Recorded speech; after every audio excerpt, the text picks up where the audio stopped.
Hi guys, good morning. This is Dan. Welcome to Engelgeist. For those of you that are new, welcome. For those of you that are returning, welcome back. For those of you that support me over on Patreon, thank you so very much for your subscriptions. I greatly appreciate them.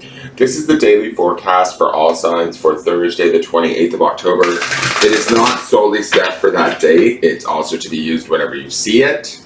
So keep that in mind. It is a broad spectrum reading, so you have to figure out where it best fits in your life, if at all. And if it doesn't fit, that's okay. It doesn't mean anything's wrong or broken. You just might be working on something different. So, little aside for all of you Scorpios out there, because I know that you guys, it's your season and we love our Scorpios, but just be patient with me. I've been unable, due to work restraints and just being really busy at work, to be able to put up the November forecast. I will be leading with the water signs. That will be Scorpio's, birthday month. So I will be leading with Scorpio. It's probably going to happen this weekend, guys. I'm just being honest because we're already at Wednesday. So this is Wednesday morning and I'm filming this for Thursday. So I'm hoping to get the horoscope done before the month turns over. I don't know where the time goes, to be honest. Alright, so let me get into these cards. Please check out the drop-down menu. Give the video a thumbs up if you enjoy it. Subscribe to the channel. I need subscribers, guys. Support the channel in that way. Feel free to support my Patreon if you want to see the daily forecast a day early. There's other perks over there you can check out. If you want a private reading, use my Linktree link to find me, to send me questions, or to just book a reading through PayPal. And it's usually done over the phone. It's a pretty easy process. Alright, so let's look at this card and see what's going on. It is that Nine of Pentacles. Alright, so we're back to that grounded energy. Nine of Pentacles is about being independent.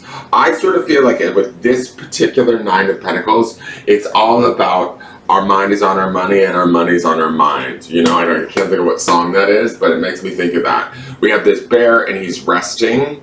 He knows what he needs. He knows what he wants. He's even dreaming of not only fish, but pentacles, right? He has everything he needs. The safety of his cave, the safety of his rest, all of that sort of stuff, right? So allow yourself to continue. I think yesterday was a sort of restful state reading too, was it not? What was going on with yesterday? Yesterday was that Ten of Swords. Yeah. So we were a little bit maybe defeated yesterday, where today we can actually take that defeat and turn it into something of value for us. That would be the Pentacles nature. We're standing on our own 2 feet with this card, certainly. In a situation, within a relationship, within our ideals, we want to be firm in them, grounded in them, true to them, aware of them, appreciative of them, in that state of, what is this week's grounding stone? Gratitude. Gratitude for everything that we have, both monetarily, materially, physically, emotionally. All of that is going to lead to this beautiful Nine of Pentacles energy, where we understand we have everything that we really need, and we can maybe even dream up a little bit more of what we want, right? The Nine of Pentacles Pentacles isn't a fast action. It is about dedicated action, but it's not about fast, quick decisions. It's about more of a methodical sort of workhorse value, working towards our dreams or towards our goals. With this very card, in particular with this artist, this makes me think about sort of almost like dreaming it into reality, right? Because I love how this bear is kind of in hibernation. He can take that time to rest, to relax, to understand what he has and where things are working, and then continue to sort of create more through that ease, right? So keep that in mind, guys. Try and keep that sense of ease and gratitude this day. Underneath this, we have that Seven of Cups leading into that Three of Cups, which that Three of Cups should be about celebration. It should be about enjoyment. It should be about communing with others that we love and care about. And we can do that with this Nine of Pentacles energy from a place of self-assuredness, responsibility, dedication, from a place of just feeling like, hopefully all is right in our world. It may not be right in everybody else's world, but really what matters is our world, ultimately. if that makes sense. And I don't mean that from a selfish place. I mean like it's about getting all of our ducks in order, or they should all be in order. They maybe haven't felt all in order because we have that Seven of Cups energy lingering in the background.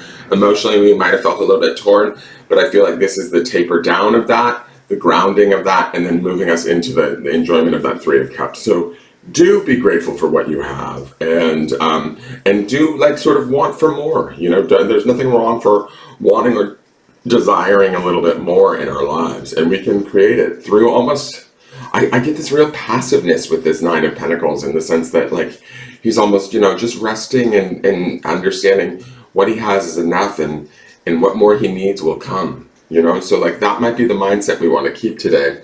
Now our card for the day is one of the Literary Witches. We have not seen a lot of them this month. These to me are sort of like the major arcana of this deck. This is Anne Carson, and this is the intellect. Interesting. She's holding like an eyeball there. She's holding some clouds coming out of a volcano in her hand. Very interesting imagery, right? Like what we see, what we think. The sort of the clouds can sometimes indicate like confusion to me. Oh, there was lightning. There's going to be a thunder boom in a minute. Can indicate confusion or cloudy thoughts, that sort of a thing. I feel like the Nine of Pentacles grounds us, and the fact, there's the thunder, the fact that he's resting, dreaming, focusing, staying grounded, can help to balance out our brain, right? If we're having any leftover residual confusion from that Seven of Cups energy that was underpinning the midweek, ideally Anne Carson is going to come in and help us like sort of work out our intellect, work out like sort of how we perceive things in the mind versus how we're seeing things in our world. And we really need to shift our perspective towards what we are grateful for, what we have, rather than what we don't. Let me read Anne's story, because I do like to give the Literary Witches that honor. Let me just find her here in this book. I also feel like the dead trees around her, those dead white trees. Hello. I like to see those dead white trees, right? They to me feel a little bit, that white gives me that sense of purity. The death to them makes me feel like, you know, we've been through a hard time, or the situation seems a little bit like that defeat that we saw in yesterday's Ten of Swords, but from that defeat we can rebuild with this Nine of Pentacles, if that makes sense, right? Through rest, through common sense, through logic, through grace, offering ourselves these attributes, being kind to our mind, to our intellect, not necessarily taking what we see as at face value. Does that make sense? I kind of get that feeling from her, like, let the clouds clear and really pay attention to what we're seeing. So Anne Carson is intellectual growth, delights of the mind, plagues of the mind. Anne Carson, who was born in 1950, a prolific writer of poems, essays, and various literary hybrids, works with themes of lost family members, love and lust, religion, and the intellectual tradition. Okay, the weather's not having it this morning.